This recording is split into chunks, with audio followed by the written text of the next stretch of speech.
What's going on YouTube? It's Private KJ Shot Cars Podcast back here with another trade video. Today we're going to be discussing the Norman Powell trade, how it impacts the Toronto Raptors as they lose a guy who is projected to decline the $11.6 million player option that he had and probably come in unrestricted free agency, and how it impacts the Portland Trailblazers moving forward. Now, they did receive Gary Trent Jr. in the trade, so that is very interesting to see how Portland thought about Trent Jr. compared to Powell. And so we're basically going to be discussing the ramifications for both teams, what they gained, what they lost, and how it will impact them going on into the future. With that said, though, this will be the final trade video of the day. We're still got a recap probably coming later tonight, probably around 12 to 1 in the morning, but we will see on that. But with that said, let's just kick right into the video, so don't forget to leave a like and subscribe. Turn on post notifications so you never miss a beat. If this is your first time joining the video or joining the channel, hi, my name is Kyler, Private KJ. We basically talk about daily NBA videos uploading twice a day. In the morning/afternoon, we discuss NBA players, teams, and news. And at night, we discuss the NBA games and recap them and basically what went on during the night. With that said, though, like I said, let's kick right into the video. We're going to be discussing up first how the Toronto Raptors dealt with Powell. And so if we are not aware, so Norman Powell was averaging a career high 19.6 points, basically 20 points a game, 3 rebounds, and 2 assists. He's basically a great jump shooter. He's shooting like 43% from the three. He's shooting 44% from three. Career high, might I add. And he's having a career season. And coming into the season, had Norman Powell as a sleeper. I personally loved Norman Powell, and I actually thought that Kyle Lowry was the one being traded and not the Raptors trading Norman Powell, because I truly thought that he proved that they were going to re-sign him to a long-term extension because I liked his upside moving forward. I also stated out in multiple different Raptors videos that I don't believe that the upside of Pascal, Fred VanVleet, and Powell, that trio of players, is good enough to win you a championship. But I did believe that if you were somehow able to hold on to Norman Powell and maybe kind of figure out a team from there, I do think he could have been the number 3 option on the championship team. But with that said, though, I do believe that the Trailblazers overall upgraded here. I do think that Norman Powell is a better defender than Gary Trent, something that they actually could use. Not that Powell's like an elite defender, but he's definitely he's actually a good defender. At least the numbers back that up. I also do believe that the Portland Trailblazers plan on re-signing Powell to a long-term extension, because at the end of the day, Portland's not a very good free agent destination, and they're going to try to get what the best they can. And I think actually this was the best case scenario. Now, if they're unable to sign Norman Powell, that is a different story, and this will absolutely blow up in their faces. But if they do sign Powell, I do think this is an A+ trade for them, because I love Norman Powell's upside moving forward. I think he's good enough to be the 3rd option on this team moving forward, behind CJ McCollum and Damian Lillard, obviously. And I do believe once they get Nurkic back, this could be a title contender, probably in the bubble of the Jazz and the Suns. With that said, though, like I said, I will give them an A to A+ ranking, but this could turn out into an F, assuming Powell does not re-sign there. With that said, though, we're going to kind of discuss the Raptors and what they lost. So, like I said, they lost an elite scorer, in my opinion, 20-point-per-game scorer who can get his bucket at any given point. He's good at choosing his spots on the floor, while a great creator. Not a great playmaker or rebounder, and obviously shown in the basic stats. But he does provide some defensive aspects. Definitely a better defender than Gary Trent Jr., that's for sure. But nonetheless, I do think Powell was a better player, and all they had to add on to was Rodney Hood. What the Raptors gained, though, was a efficient 15-point-per-game scorer, a guy who can shoot the ball and shoot the mid-range. He has a really good pull-up mid-range jump shot, which I think looks really nice. And he actually isn't given enough credit for that.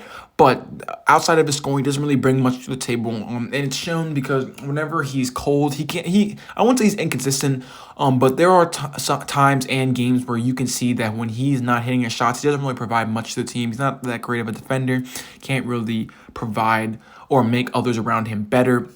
And he's not rebounding for you or anything like that. So, like, I can understand why the Raptors, if they didn't want to trade Powell, then I can understand why they did this trade. And that's why I do believe they did trade Norman Powell, because at the end of the day, I do believe that they did not.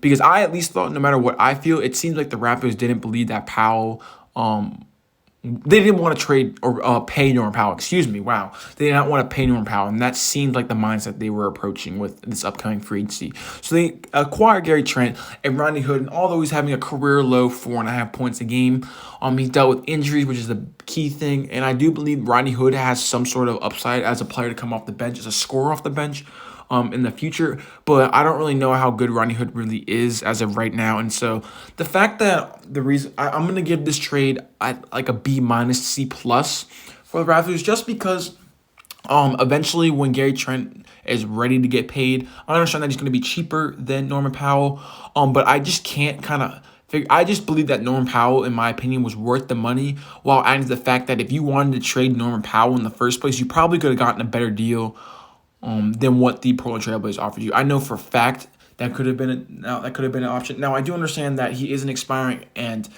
there was rumors in the air that he was going to sign somewhere else. So maybe that's what kept a lot of teams away from Norman Powell. And just for the simple fact that we've never seen this from Norman Powell, and they're not sure if they want to throw a bunch of money at a dude who might not replicate what he did this season. I'm, of course, like I said multiple times now, that I'm not on that spectrum. I do believe in Norman Powell, but I could understand some sort of standpoint of other teams on what they felt on him. But from the Raptors standpoint, like I said, I just can't kind of comprehend, outside the fact that if they just did not want to pay Norman Powell, how Gary Trent Jr. and Rodney Hood makes them better now or makes them better in the future.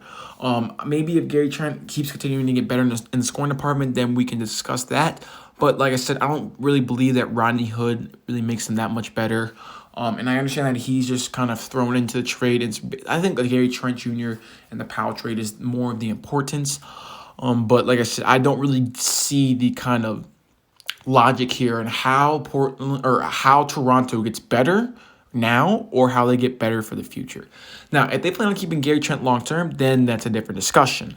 Because I do think that Gary Trent, as a sixth man, especially if you were to have him be like the Jordan Clarkson role, I think he'd be phenomenal. And I do believe that they traded Powell and keeping Lowry might not have been the best move, because I think they should have actually swapped it. But I can completely understand what they're doing. Now, if Kyle Lowry leaves, that makes things a heck of a lot worse, because they had plenty of offers on the table for Kyle Lowry. And it's unfortunate because I was actually prepared to make a Kyle Lowry video and it just never happened. I'm truly shocked that he was not traded to the Sixers or the Lakers. Sixers was probably the team to go to. But like I said, weird stuff happens in the NBA. It's all weird. Anything is possible.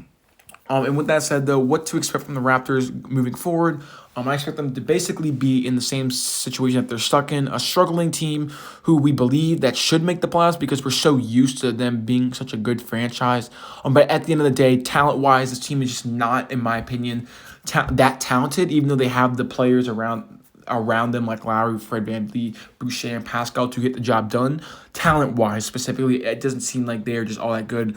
And they just haven't had that year. This is a down year for them, a very disappointing year for the Toronto Raptors. And it happens to a lot of teams. Every couple teams every year end up being disappointing and not what we expect.